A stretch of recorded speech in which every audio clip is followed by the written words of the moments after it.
The question is, having in mind various projects developed around the world, especially in Dubai, you mentioned that quite often in your book.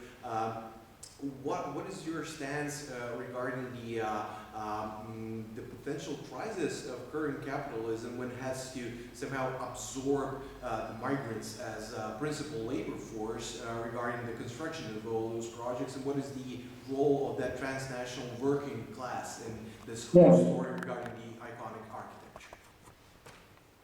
Yes, that's a good question, and I should say that I didn't pay enough attention to that question in my book, because I think that at that period, this very important issue of who was actually doing the manual work to build these buildings was not in the forefront. But it has become much, much more important. And some architects, I don't want to name names, some architects did not come out of these processes with great glory, whereas other architects stood up and tried to correct some of these administrative evils that were going on. And that's a very important part. Now, it's continuing to this day. It's continuing to this day. So thank you for that question. Is Vlado? Is Vlado here?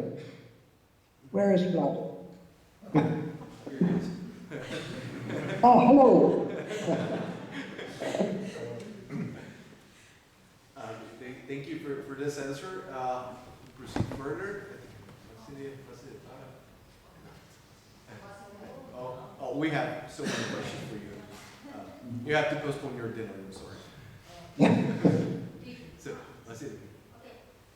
Ovako, ono što je činjenica za arhitekturu u kapitalističkom sistemu je da većina tih mega projekata su pravljeni u interesu buržoazije, u interesu klase koja ima sve prihode za sebe. Generalno, okolina tih objekata građena je tako da bude neprijateljska prema ostatku populacije, tako u suštini da ljudi mogu da prođu, fotografišu i idu, ali je napravljeno tako da bude što manje korisno za obične ljude.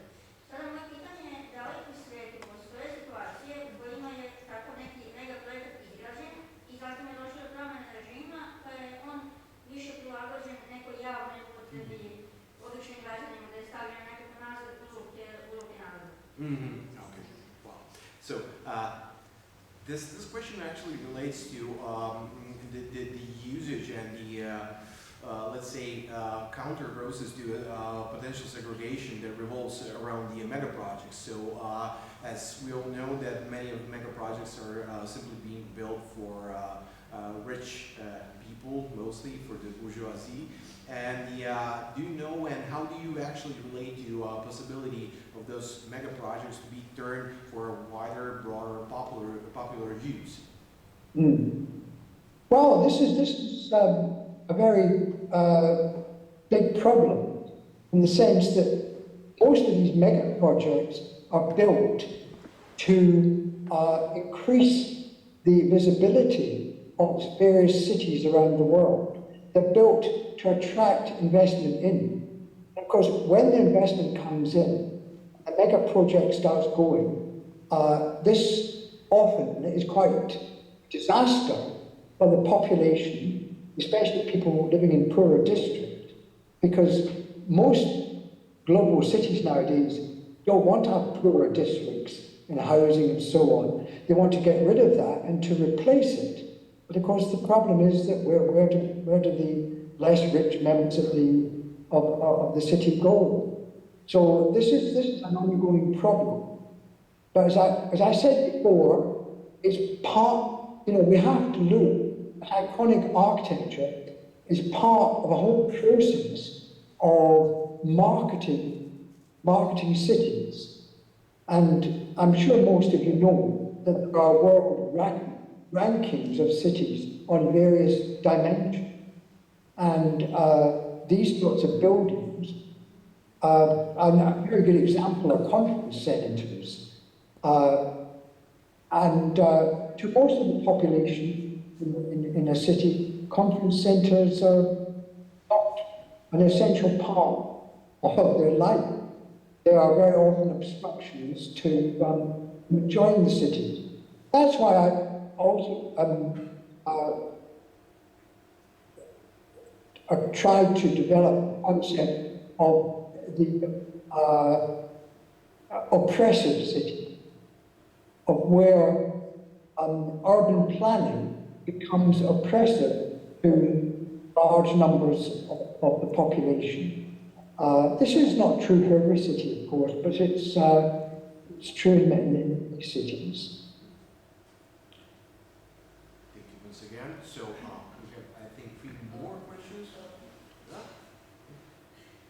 May I try to form my own question in English? Come here. Come here. I'm writing it down so I don't make any like cardinal mistake. No, come here. It's not very long. Okay, here. No. Here. So architecture of post-Soviet countries used to be very distinct by the fact it used the principle of functionality rather than aesthetic value. I'm not Slow. Too fast. Okay, so, forgive me, architecture of post-Soviet countries used to be very distinct by the fact the principle of functionality was put before the aesthetic value. Not that both it is as positive or negative. I have to ask, as the transition process from socialist regime to the communist, to the neoliberal market started, countries in Serbia mainly took the political course of taking money from investors. Therefore, as these countries that cannot stand always alone, how can we battle these projects when they directly affect well-being of our country, as we can only do it as citizens now, especially because such projects as Belgrade waterfront and similar that don't really help, and we really have serious problem with architecture where when we come to the city, it's so hot. While they make these enormous projects, when you come to the middle of the city, there is such heat in summer that people collapse. We had a lot of deadly cases just because of architecture that's not focused on actual citizens. So how can we battle when we don't have financial independence in a way? Thank you so much. Okay, thank you. So I want to make 2 points in response to that very interesting statement. First of all, we shouldn't forget the wonders of Soviet architecture, even in the Stalin period. I mean, a lot of it was rubbish, of course, but there were some excellent buildings which were constructed specifically to help population. But then the Cold War proceeded, things changed. Of course, in the Stalin era, although there were a lot of very beautiful buildings, most of the big buildings were for ideological purposes. So it's difficult to extrapolate that. But I want to plant another idea, which did not occur in the book, which has occurred to me more recently. And that is, do we need big cities? Now, I live in London, you live in Belgrade. We, quotes, love our cities. We have a special connection to cities. But do we really think that they're serving the needs of huge cities?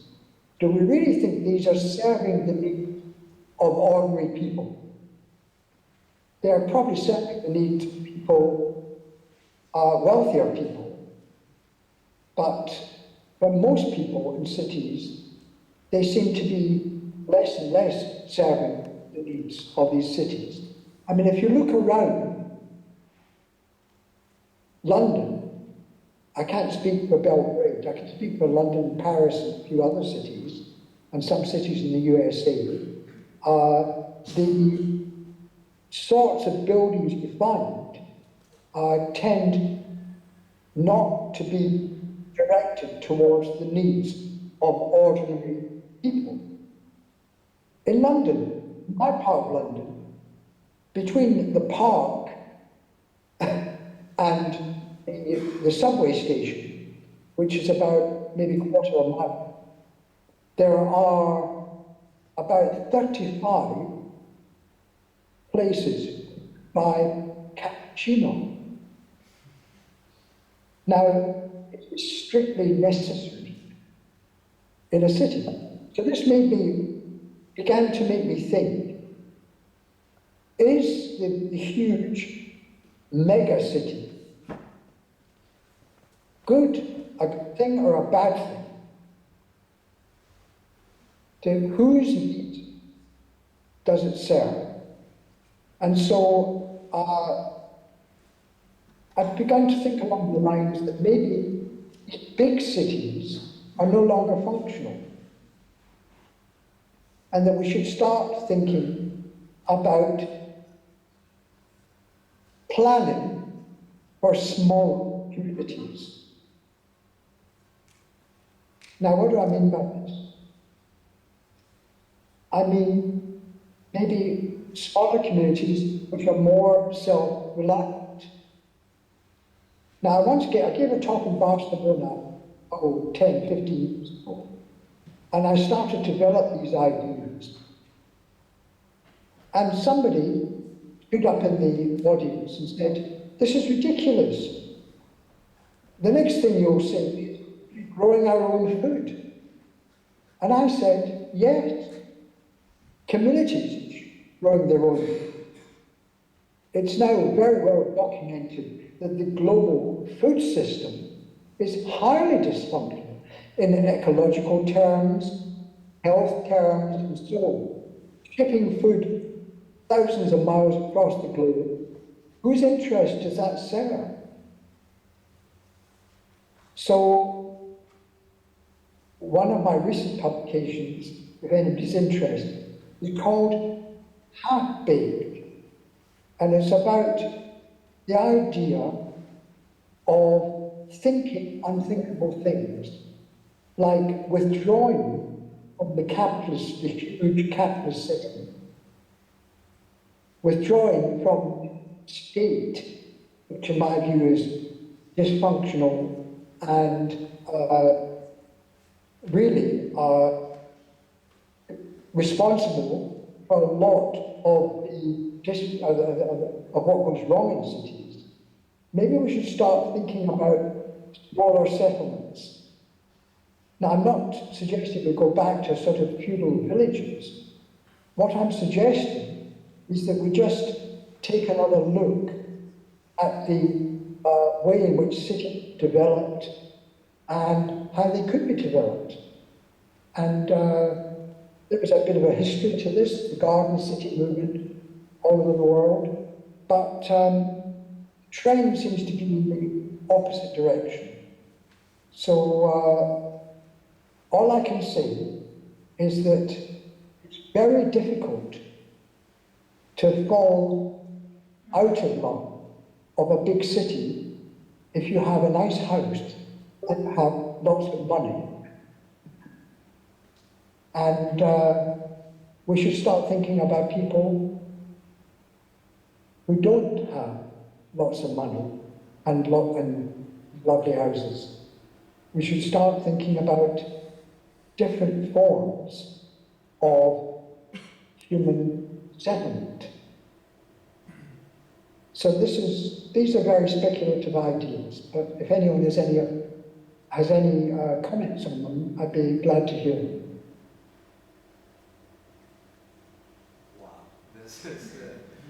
This isn't going to end soon. Thank you so much for your exhaustive answers so far. We have 3 more questions, but I think that will be it. Yeah, no more. No, 4. No, we have more and more hands as the discussion progresses. So I think Alex, please. Well, говорить про своєму Skleru za zgradu, što niko nije govorio o omiljenu. Na primjer, baš me zanima da primjer je kad je bio u Beogradu zakazuje zgradu Siva i prostor